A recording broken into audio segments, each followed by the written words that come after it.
I've reclaimed the word, as they say. Oh, you have reclaimed Unk. Hello! Hello! Welcome, guests, to Sinister Sips, a dastardly debriefing where we spill the tea. We are the VTuber villain group Hysteria, and we'll be your host this evening. Hello, my name is tempomaou. I'm a Demon Lord VTuber that specializes in competitive games, but I like social games as well. Hello, my name is corvuskuro. I'm a vampire crow VTuber that loves League of Legends, and recently I've been playing some Nuzlocke for Pokemon. Hi guys, my name is Anjuvalse. I'm your Captain Lion VTuber. I usually play FPS games, but right now I'm stuck with Umamusume. God help me. Hello, I'm Hikaru. I'm a wolf VTuber. I stream mostly IDV, but I am currently doing other things too. And getting right into the first topic for this episode, we have highlight and lowlight of the week. Anything cool that's happened, anything bad that's happened recently. So I don't know if anyone else is going to share this highlight, but I'm going to quickly yoink it since I go first. And I will say the Vupechat stream that we did together is my highlight of the week. knew it. Yeah, he he's knew. Stealing it. Let's go. All right, you have a little bit of time to think of a new one because I full yoink. So a little bit of context for those. Something. Ref. So context for those who haven't heard of Vupechat before, it's basically VTuber Omegle, where you get randomly matched with someone else and then have a timed discussion with them. Once the time runs out, you move on to another person to talk to, and we got to be special guests for Social Saturday, and it was a pretty fun event to take part in. We had some super shitposty moments, like instead of saying it was nice meeting you, Kuro said it was nice knowing you to someone, which implies that Kuro's gonna take him out, I guess. I don't know what was going through his mind when he said that. Yeah, I think I was like, well, it was nice knowing you. And then it just, like, cut off right after that. Just so abrupt, it was nice knowing you. Boop. They probably feared the rest of the day, like, what does that mean? But it was really funny because halfway through, we started actually introducing ourselves as Hysteria, and that we were the special guests of Social Saturday. Up until that point, we were just like, hi... Yeah, so Kuro's here, Hikaru's doing his own, and you can't hear these other two because we're having, like, some audio scuff. And Yeah, out of, like, the 2 minutes of talking, a minute and a half was Kuro explaining why we're there and why they can't hear us. Every time for, like, 6 people in a row. It was to help me buy time because I didn't know what to say to them, except like, oh, what do you do? What's your name? What kind of VTuber are you? Mm-hmm. And then by that time, like, my social battery is already dead with that person, so I'm ready to move on. But you know, it was still good to see them, you know. But conversation-wise, I was done. Is there anything, like, memorable from the Vupechat stream? Like, what was your favorite highlight moment? Just the different types of VTubers, to be fair. Like, there was this guy that was like an orange, and he was just like staring at my face, and then he backed out, and there was like more oranges on the backdrop of his stream. I was like, wow, people do really unique things on Vupechat. And it's like so much more expressive if you were like compared to if you were on Omegle or something, where like there's also the, you know, you skip people or you meet new people thing. So that was pretty cool. There was also a guy with like a transformer model, and he had like a transformer filter. He said my name 3 times. He was so freaking cool. He was like corvuskuro. Yeah, that was crazy. Yeah, that guy was sick. I like that one a lot. I really like the ones that are creative, like you said, but also you can tell that they're passionate about it and having fun with the bit that they're doing. Dude, me and Mao got one person that I think was looking for us. They finally found us, and we got the, what is it, the Voop meteor thing? I don't remember, the shake, the shake thing, Yeah, like earthquake, and they went, oh no, and then it cut. Yeah. It started as soon as we connected with them, and it was really sad. But playing off of that, I think some other people were looking for us just in general, which I thought was super cool. There was like 3 or 4 that we ran into, and they're like, yeah, I know who you guys are.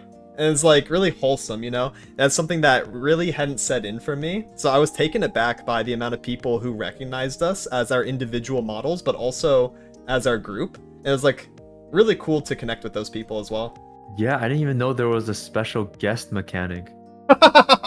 He's trolling. Me and Anju kept bumping him because Kuro could hear us, but the guest that we were connected to in Vupechat could not hear me or Anju. So me and Anju are like, Kuro, tell him who we are! And Kuro's just yapping about League of Legends or some other like topic that they're talking about. We're like, Kuro, please! And then he would start introducing us with 10 seconds left. And so eventually we just flipped it, where Kuro messed with the audio settings so that me and Anju could be heard, but Kuro couldn't. So me and Anju were actually getting the introductions done, and we were like talking to people. We had a couple awesome conversations, and then Kuro's the voice in our head in the background going, "Ask him about League! Ask him about League!" It was so, I don't know, it was so fun. Yeah, I hope we get like another invite for another event so we can do like the 4-person and split up, because I want to do it again. And I think it would be really cool to have that opportunity a second time, knowing what we know now, you know? And then moving into my low light of the week, I have, for the first time ever, Con FOMO. I didn't get to go to Offkai or AX, which is currently going on as of recording, but I keep hearing stories about both, and I've seen a lot of cool stuff on Twitter that I've missed out on, and now I'm just crying. Yeah, I've never been to AX before. It's fun, but it's a lot of work. A lot of people too. I saw pictures and videos of the crowds. You cannot walk in there, and it's probably just as smelly as Offkai, if not more, just the sheer amount of people. Oh, I think more for sure, because like I've seen like pictures of the lobby. There's no space. There's no. You can't see the floor. It's just heads. Literally sardines in there, like from the SpongeBob episode. Ugh, just it's too big. Like that's why I like Anime NYC just a little bit more, because it's like this is normal size. I'm not stuck in line for 4 hours trying to do something. You want to be able to breathe, like at the very least. The best part though is definitely go to a concert. If you're going to go to AX or like Anime NYC, like choose a concert to go to. Yeah, in the future, I would definitely want to go to AX. Sounds like a lot of fun. So I guess next is Kuro's highlight and low light. For my highlight of the week, oh, I know. I've been maintaining a schedule. That's right. I've been waking up at 8:30, like 8 to 9 a.m. every single day for the last 8 or 9 days. Thank you. And I've been going to bed before 1 a.m. every day. Sometimes even 12 a.m. That's pretty good. And I feel so healthy. Yeah, your sleep schedule might be too good. That's like alarming. Is it? No, that's Yeah. good. That's Like my like- sleep schedule. Yeah, but like it's destined to end one day. Why? Like, Why? Everybody's like, yeah, you're gonna fail. And that just makes it. And I'm just, it kind of motivates me. Like, no, I'm not gonna fail, even though I know it might be true. But I'm gonna keep it as long as I can. You know became what? a You could shonen just character. just use our D&D nights, because that goes sometimes really late. Just say that's your cheat day. Like you have one cheat day a week. Yeah. And it's like you'll be so tired by the end of it anyways. Like you'll just go to bed and you'll just have like a mildly tired-ish day the day after, which is normal. But you'll have your cheat day so that Yeah, I like that. you can stay up later. I even moved my movie nights. Like it used to be on Mondays at it starts at 10. It starts at 10:30 and ends around like 3 to 4 a.m. or like 3 a.m. And I told my server, I was like, guys, we gotta change it. This is not sustainable. And so I did. So now I think movie night was the thing that was holding me back all this time. But now that I moved it to like 8:30, it's like so much better. And Unks gotta keep their schedule, you know what I mean? Said Insane. you. What the You're the heck? least unk out of all of us. And it's like There's no not way he even just said close. I feel offended that he said that. There's no way he just said that. He's trying to RP as a fellow unk. The chat's been getting to me. Everybody's been calling me Unk too. even They're though I'm gaslighting you. Yeah, I even lied during Vupechat and like told people that I was Yeah, you said you were You in did! mid-30s. Why did you I say remember that? You just Mid bald-faced lied. Mid-30s. You just lied for fun. We're all in our mid-30s is crazy. No, I literally did lie for fun. Look, it was a stranger on Vupechat. I'm never gonna meet them or talk to them again, I think. I Dude, don't what If if I they follow lie, you? how would they know? You're gonna What do get they follow clipped you? on that. Yeah, I know. I got like a ton of Twitter followers the other day. I guess it's the consequences of my actions that will come haunt me later, but not right now, so I'm chilling. That's crazy. I'm just lying about my age on the internet. That's like an old age, like what do you call that? Like a Tale as old as time itself. yeah, tale as old as time itself, you know. Tale as old as your cards. Me when I spread misinformation. I love how Hikaru caught astray. And for my low light of the day, Oh, so I did say that recently I've been playing Pokemon, Pokemon Platinum. I'm playing a Soul Link, which is do you guys know Nuzlocke? Yeah. I'm aware of the rules, I think. Yeah, it's like you have to name all your Pokemon, and you can only catch the first encounter of each route or town, and then like if they die once, you can never use them again. And so me and Zin have been doing a Soul Link where we link our Pokemons together. So for example, on for our starters, like I started with a what did I start with? I started with a Kingler, and he started with a Tyrogue. And so if my Pokemon dies, his dies. But we both named our Pokemon separate names. And in this run, we're on day 3. I just finished day 3 today. He's gotten every single pseudo legendary. And it's random encounters, by the way. So you can literally like encounter an Arceus in Route 1. He has Tyranitar, he has Dragonite, he has Metagross, he has Garchomp. Holy shit. And he has which one am I missing? Metagross, Garchomp, Dragonite. Those are legendary? Tyranitar, and They're not and legendaries, Salamence. but they're like top tier. No. Yeah, they have basically the same stats as a legendary, and I have jack shit. I've caught 16 bug type Pokemons in this run. You're getting shafted. Like I can't use these. Like they're so bad. I can't use these. They're just gonna get insta wiped. So like it's been super unlucky. And now we're like next time we stream together, we're gonna fight the Elite Four and the champion. So I have to cook something really hard to make this work. And it's just so unlucky because I don't know if you guys know, but I really love Garchomp. Like that's like one of my favorite Pokemon. Like Tomo sent me a gift from Japan, and it was like a plushie of a small Garchomp. I love him, and Zin has him. And today I encountered 5 different Garchomps, and I can't catch it because he has it. There's a dupe clause where you can't catch the same Pokemon as something that's already owned. So I just had to look at it from That's far even away. worse. It's like a flower up on a hill, and I can just look. I can only look at it. I can't pick it. It's just there staring at me. The It game's doesn't kicking you belong while to you're me, down. and it hurts. It really hurts me. And there's nothing I can do. And also, in Platinum, you get to catch like a box art legendary called Giratina. I encountered that in the wild too. But because it's a static encounter that both me and Zin gets, I can't use it in my party. It's like it doesn't exist in the playthrough. So I got cooked there too. But the silver lining is I did catch a Palkia, and I named it after Anju. It's called Lavalse. Hell yeah. Hey. That's my overall low light playing Pokemon. I mean, it's fun. Don't let the Palkia live my D&D lore. Oh Don't let it repeat itself. The entire crew dies. That'd be tragic. Well, apparently, some of you might know already, but I do dabble in gacha games here and there. Every now and then, I do like trying gacha games when they come out. And yeah, this past few months, there's been some releases here and there, but the one that apparently has taken the world by storm, and I literally mean it, is this one called Umamusume, where you just race, you train anime horse girls to race in a horse racetrack, and that's the gacha game. That's basically the premise of it. And for some reason, it's picked up insane traction to the point where some of the biggest streamers on platforms are just playing the game.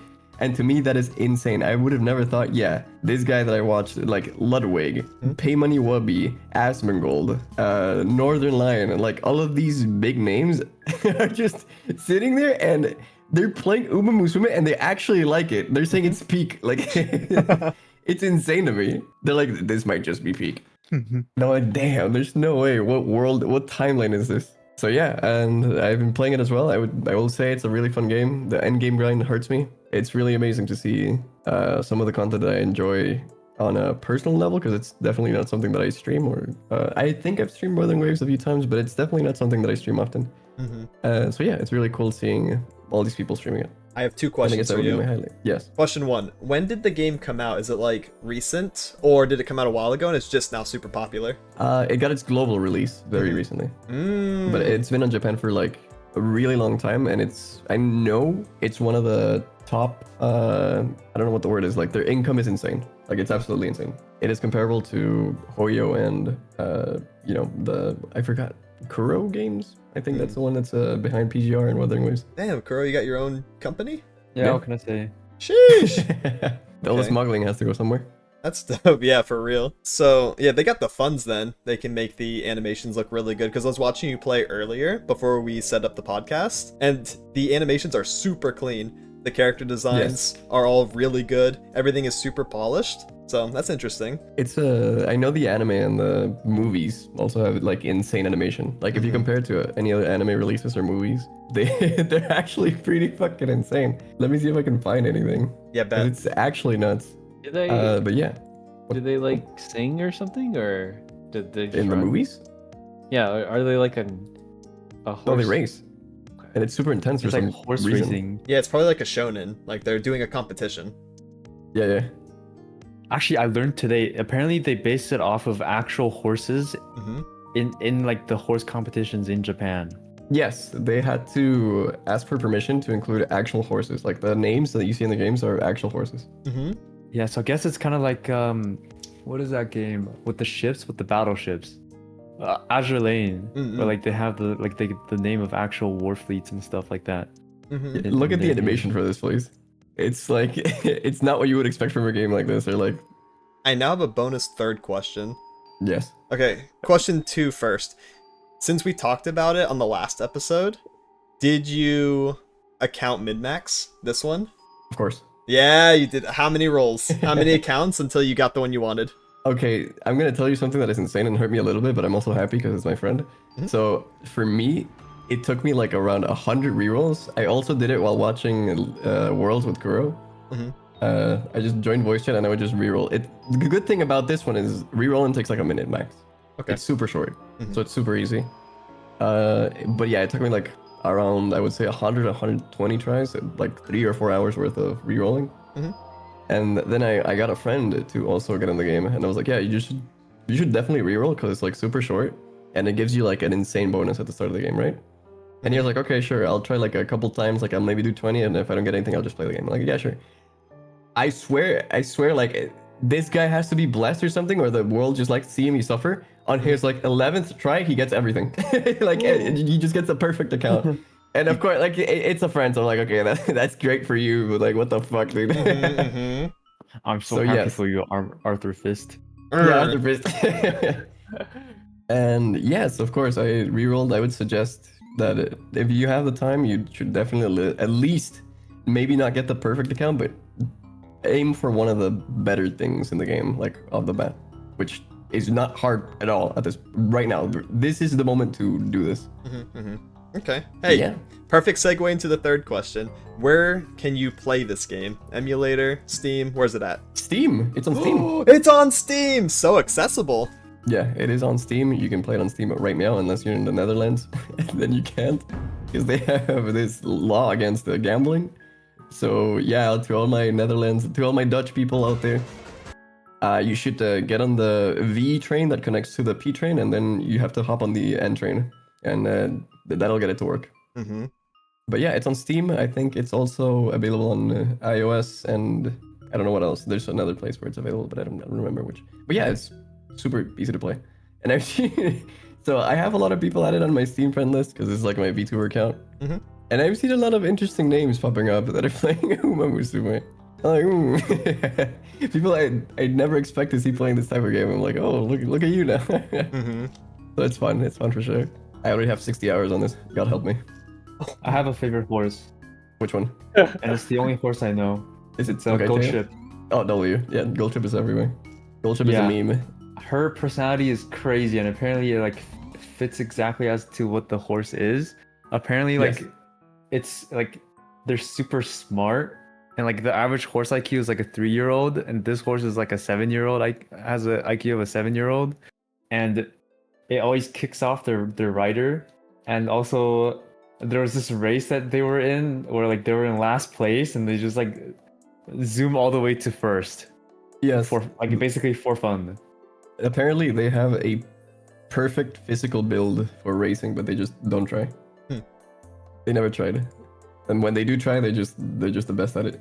Yeah, they Just have like goof around. they have like stat numbers Yeah. out they of do. 100, and the horse is like 99.9. Yeah, it's insane. It's actually insane. But What? it's just a goofy horse. It was born to be goofy, but forced to lock in. Yeah. I heard also that Ludwig is gonna put together a tournament because you can play against your friends, and you can also host custom lobbies for this game. Oh whoa. You're gonna participate? No, he's gonna do it with his friends. Obviously, like he's gonna do like Okay. he's gonna invite Skara, obviously Ludwig, probably pay money Wowie, all those guys. It's insane. I don't know what type of timeline we just hopped into where people are just literally playing Umamusume unironically without being sponsored or anything. They just pick up the game and play it. I don't know what my low light is. Help. Like life is good now. I finished finals. No more presentations. No more dog shit projects with people. Nice, well played. GG. Yeah, I hate working with people. I haven't streamed. I guess that's my low light. Like, I need to lock the fuck in. Yeah, walk in and stream Umamusume. Yeah, I should. Like, unironically, I should. I have 60 hours on this game, and apparently it's popping the fuck off. I might as well. And you haven't streamed it. Ah. Give us the tips. Thing is, true, I can do that. Yeah, when you stream, just say like, these ones are Pog, this training method is the best, this one's gonna win you the races, that kind of stuff. There's a really cheesy way to actually get ahead. You play PvP once, you get placed in the ladder, that allows you to see the top 100 in the ladder, then you just add them as friends and use their horses. Yoink! What? That is cheese. You can use their horses? Like, you can't use them, but you can use them as parents, so you inherit some of their, like, passive skills and stats. Oh, like you breed the horses. Yes. Wait, That's the how does end it game. work? There's like limited characters. Like yeah, how does it work? So basically, you have say Mama and Papa, and then Mama has Mama and Papa has Mama and Papa. So you inherit from 6 sources in total. It doesn't matter if how do I explain this? You can repeat. It doesn't necessarily have to be the different horses. So say like Mom and Dad are A and B. A can have B and D, and B can have C and D, and it doesn't matter as long as when they're on the same side or like breeding together, it's not the same horse. It's fine. Do they ever die? No, you get to keep them forever. You can retire them. Okay, yeah. I guess I'll go next. So my highlight of the week is probably the new IDV season's coming out next week, and that means I will be back to playing with someone now, because I've been doing solo rank for the last like 3 months, or not 3 months. It was like the last month and a half or so, and it sucks. It's so bad playing alone. I get to talk to chat a lot more, but it's like it takes a toll on you a lot more than it would be when I just like have someone to bounce things off of or just like talk with. So that's a thing. I don't even know if I have a low light either. Honestly, it's been pretty good. You stole the Vupechat thing. Yeah, I did. Yoink. That's my low light. I stole your highlight? Yeah, my low light. That's awesome. It's been a pretty decent week so far. I have something to comment on that. You were really happy when you showed me that skin for Perfumer. Oh yeah, that's a Pretty good skin. Yeah, but I don't think anyone understands. It's like very, very famous game in China, but it's not very popular in the West. It's like a lot of things. Like IDV itself is very popular in China, but not in the West, or like in Asian cultures. It's based on a really, really long series of a game called the Paper Bride, and apparently it's like really, really good. But I have not played it all yet, and I can't give the recommendation, but I'll get to it eventually. I just thought of another low light. It's figuring out what that button does. Oh my god. For context, we're in a dungeon. We've been in a dungeon since last week for D&D, and we entered this crypt. There's this button. Hang on, before even the button, there's like a mechanism where we needed 4 keys. We have to turn the keys, and there's like 3 different rooms that we go into. Every time we go into a new room, the hostile mobs respawn, and they're like statues, right? And for some reason, we just have to figure out a way to disable these statues or constructs, but we still haven't figured out how to do that. And there's literally nothing in the room except doors that we have to unlock, and also a button that's very satisfying to click on. But we can't figure out what this button does, if at all anything. And so this entire week, I've been thinking of things to do. Hikaru's been messaging me mid-stream while he's streaming and while I'm streaming about what, like ideas of what to do with this button, or like how to like maneuver through this dungeon. And I still haven't figured it out, and it's driving me insane. And it's just crazy. It's ludicrous. We have our session in 2 days, and I still haven't found a single solution that's like creative. I mean, we'll get to find out. We could literally just figure it out on Monday too. On Monday? Yeah, we'll just message like, what's the mechanism behind the button, and we'll go based on that. I'm messaging after this podcast. That's yeah, right. just do it. Send it right now. Send it. Send it right now. Yep, just like how Hikaru messages you mid-stream about the button, you message Zoe mid-podcast recording. It all comes full circle. She was sitting in on my stream, and I didn't even realize when I started talking about it. Because lately I've been poking around the TTRPG community a lot, and I've actually like made some contacts within the community that is really neat. And I want to do more like more stuff with that. Because our as much as I love editing content for our thing, our last session, even though it was 6 to 7 hours long, it was like pretty much just 5 hours worth of combat.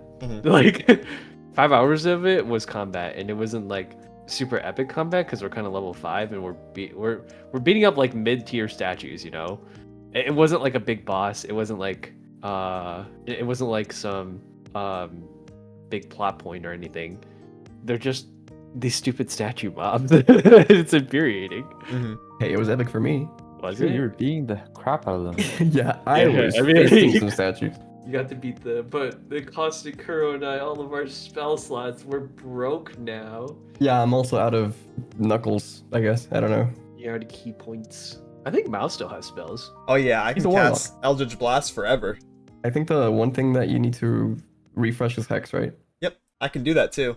All I have to do is chill for a minute and I can get back 2 of my spell slots, which I'm going to do at the start of next session. I think Year also refreshes on the short rest, right, Anju? Yes, some of my things do. Yeah, Kuros and I's don't. We're kind of... Some of mine resets at dawn. I think my channel divinity reset gains 1 at dawn, but anything else doesn't. Yeah, my wand gets more charges. My Sorcerer's Vial resets, which I can use to get more spells, but pretty low ranking ones. So I think that's it. Well, I guess my low light too would be... this is kind of like a low light / highlight, but my... since we didn't do the podcast last week, my gear didn't make it to... Or my merch didn't make it to Offkai in time for my Lucid Media panel. It arrived on Saturday at the place I shipped it to, but the person who was supposed to pick it up was already at the con. So I didn't get to sell my merch there. Just Oh, missed the no. mark. That's so unlucky. It's not that much though, because I didn't order a lot. I don't know like how much they usually sell at Offkai. Off topic, but if you guys like watching speedrunning, Gamers Done Quick is going on right now. GDQ! I love GDQ. I actually watch Yeah, it yearly. Sekiro is happening right now. Basically, it's an event where like a bunch of speedrunners get together to raise funds for Doctors Without Borders, and they just sit down and speedrun through a bunch of different games. It's really cool to watch. Yeah, well, a bunch of people like donate and things like that. It's cool. It's a really big charity event. And there's a lot of awesome games that are showcased. I think some of my favorite of all time are like Zelda Ocarina of Time. Of course, you know Anju, as we are both Zelda fans. Seeing Yes. Zelda be broken the way that it is so cool. Because that's like what they do a lot of the time in the speedruns, is not like playing the game normal. They break the boundaries of the game itself, go out of bounds. They do like a bunch of Yeah, time they do some skips. insane shit for games. It's cool. It's really, really cool. And they also have like It is. competitions. I'm pretty sure they do the combo contest for Super Smash Bros. 64 every year during Summer GDQ. Oh, they do it It could be during another GDQ? event. I think so. I tend to watch Dude, those I like every year watched- too. Yeah, I watched the latest one that I watched. I think a Yoshi main won it. If I'm not mistaken. Mm-hmm. At some point, I don't remember his name. Amsa, I think it was. Amsa's the melee player. I don't know if Amsa does the combo contest. It might be. I get the names mixed up. There was I a don't know, guy. I might be wrong. There's like the faker of Smash 64 combos. I forgot his name off the top of my head. I think it's Prince. I might Yeah, be Prince. cooking. It's Prince. It's Prince. Prince It's is so cool. Yeah, I love that kind of stuff. GDQ is a fun thing to have like open on the side. Hard agree. Have you guys ever done a speedrun before? Yes, actually, for Dark Souls. Oh, really? Cool. Yeah, that shit was hard. I already forgot. Also for Resident Evil, the one for GameCube. Or? The Resident Evil 1, I guess, but just Resident Evil. The one where you Oh. play as either Chris or Jill. Yeah. With the top-down Yes. camera. That's so sick. I already forgot how to do everything. Yeah, because it's one of those things that if you're out of practice, you will forget over time. Yeah.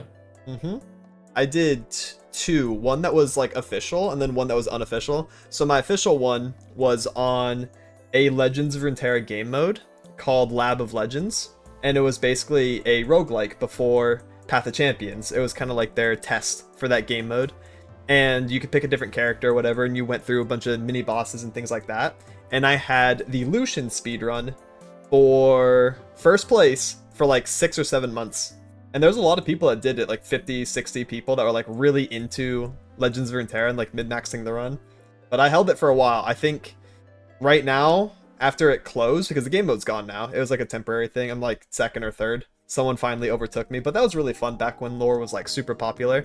Now the unofficial speedrun I did, which is a much bigger game, was The Witch's House, which is an indie RPG Maker horror game.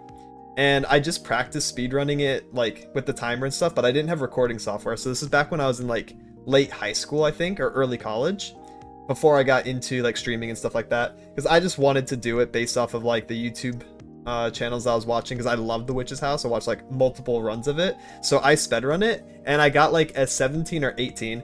Looking back at the speedrun charts now, it's like top 10. If only I had recorded it and posted it. Yeah. I love that game. I had it down like pixel perfect movement, pre-solving the puzzles before you get in there, because since it's an RPG Maker horror game, there's no like super like high intensity gameplay. It's literally just go places and press A. So you have to do like a lot of setup, and it's more like a knowledge based speedrun. I was like unofficially top 10 in that. If only I posted it. It was really, really fun. That reminds me, a friend of mine invited me to a Cyberhook tournament for like new players. Cyberhook is a game of basically revolves around going fast as you can, and we had like a week to practice beforehand. I, being the person that I am, I decided to practice the day before instead of actually practicing throughout the entire week. But most of the other players also didn't like practice super hard, so it was fine. Yeah, and he set up like some maps for us to go through, and he would give us, I think, 10 minutes per map to get our best time possible. I think that's how it was. It was 5 or 10 minutes, and I ended up figuring out the tech to go fast on one of the maps in particular, and I got a run into the top 100 of the leaderboard for that map. That was pretty cool. Did a lot of people like find out about it? You had to practice it, and you had to learn how to like sling yourself around corners. The thing is, it's really fun for me because I like movement in Apex, and it's felt similar to like tap strafing, which is where you basically fuck with your momentum by inputting forward a bunch of times, and that allows you to swerve left or right in a very unnatural way because you fuck with your momentum a lot. You basically bind your W key to your mouse wheel, or like forward to your mouse wheel, and you just scroll up like a fucking maniac. And you can do like 180s at a very stupid speed. I think that is tap strafing works, right, Kuro? You can correct me. It's lurching. Wait, for what? Sorry? Like, tap strafing. I think so. I don't know. I just click buttons. Okay, he just learned it. He was told do this, and he did it. And yeah, that basically kind of transferred in a way to that game. And I was like, wait, this map, I feel it. So I just ran it a bunch of times, and I ended up like slinging myself across the map.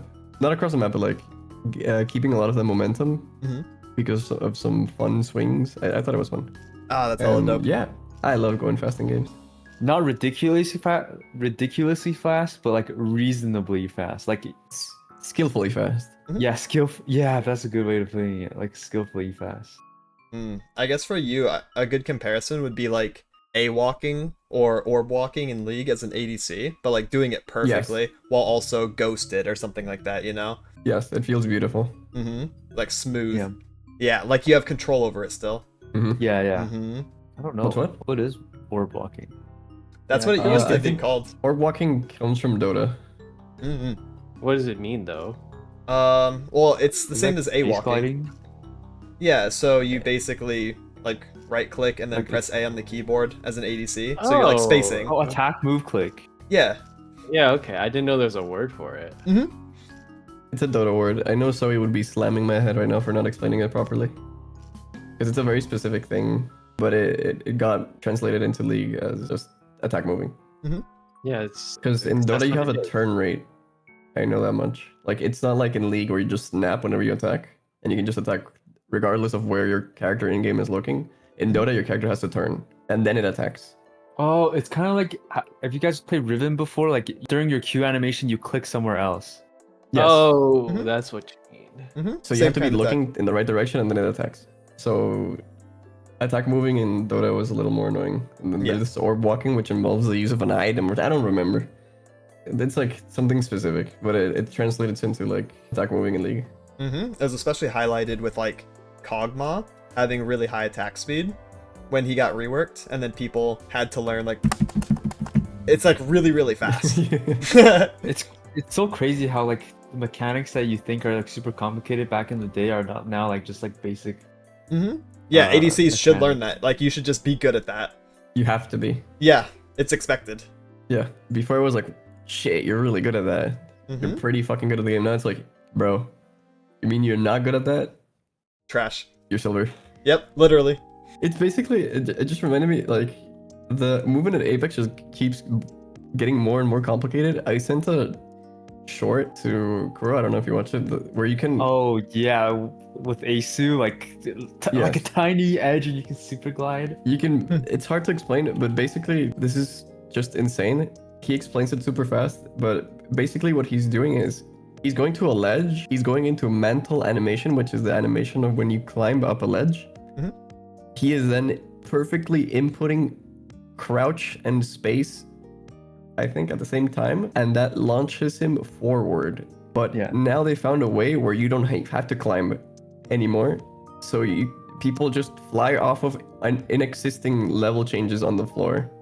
Oh, and for context, you have to click space and control, but you have to click space 1 frame faster than control. Exactly one frame. Yeah, exactly. It's really useful, probably. That sounds like insane movement tech. It's insane, but like unless like your hands are that talented, it's actually like. So basically, I'm cooked because I'm old. Like I can super glide normally, but this is like super gliding on crack. Right. Like I don't know. Yeah. Like you have to instinctively feel the elevation change, like as it's happening. And then 180, and then do the perfect input, and then fly, and then know what to do during a fight. Yeah. Because if you try this during a fight and it doesn't work, you're just like stuck, jumping and crouching like a fucking idiot in the open. Anju's like, if I was 10 years younger, I could super glide like these whippersnappers. Yep. Shakes fist. Kuro has to be super gliding. I still got it a little Let's bit. go. But not like this. I can't do this shit. I'll tell you that much. Alright, chat, how do we tell them? I feel like games are heading in this direction where like it's just insane mechanics all over the place. It doesn't have to be all games. Like for IDV, a lot of the tech isn't really complicated. Sometimes it's just like a lineup or. But surely there's like movement tech and stuff that puts you like a step above just knowledge. Is there? There's like stupid tricks you can do, but I wouldn't call it movement tech. You just like look up a guide on how to do it, and you can. Or like mechanics, like specific mechanical a bit like. I can think of one. Not a movement one, but I can think of like a mechanic that makes you better than other players, and that's the hot wax trick that wax artists can do. Those are like tricks though. I don't know if I consider that like movement. No, it's not movement. That one is like specific buttons and timing, but that is mechanical. I mean, I guess. You have to practice it. If you have to go into training and practice the inputs like it's a fighting game, then that is by nature mechanical and will put you like above other wax players. Yes. Okay. You have to learn that. For movement though, I agree with the car. I can't think of like much movement specific ones. If it's something that you don't learn by just playing the game, then I would say it's something that you have to put time into, like mechanically, then yes. I mean, like for example, it is something you could learn just by playing the game, like the like, hot wax trick. Yeah, well, like is that even a trick? Like Bloody Queen's mirror, is someone who uses Bloody Queen mirror isn't going to be able to do it unless you practice it a couple of times. But is it a mechanic? Like, I guess, is it a trick? I mean, no, Really? but it's not something that the game. I don't know. There are some mechanics that the game intended to be. Like for example, this super gliding stuff for Apex, it was not intended. They didn't create the game thinking, oh yeah, somebody's gonna fucking learn how to super glide. They never thought this would happen. Another good example would be Melee, wave dashing, L canceling. Yes, all that stuff is mechanical.